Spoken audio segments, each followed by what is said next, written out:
Demi membuat efek jerah, pemerintah perlu melakukan upaya memiskinkan para koruptor selain kurungan badan. Kebijakan tersebut dinilai perlu dilakukan di tengah cukup banyaknya kasus korupsi yang melibatkan oknum pejabat negara. Fakultas Hukum Universitas Ngurah Rai, Iwayan Putus Sucana Aryana mengatakan, kasus korupsi cukup marak di Indonesia yang melibatkan oknum pejabat negara. Bahkan, korupsi yang dilakukan bernilai ratusan hingga miliaran rupiah. Kasus korupsi dinilai tidak selesai jika koruptor sekedar dipenjara. Koruptor bisa saja membuat izin sakit saat dipenjara. Padahal, mereka ternyata kabur ke hotel.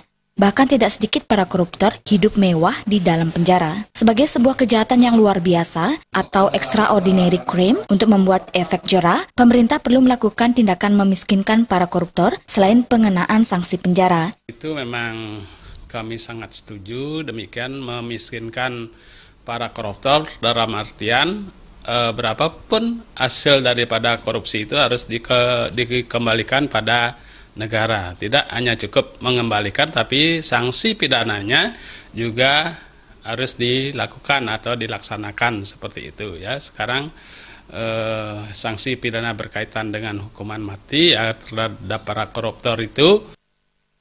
Terkait dengan penerapan hukum mati kepada para koruptor, menurut Iwayan Putus Sucana Aryana, hal itu perlu dikaji kembali karena bertentangan dengan hak asasi manusia. Tindakan memiskinkan koruptor dinilai tindakan paling tepat yang dilakukan oleh pemerintah. Suparyana, Bali TV.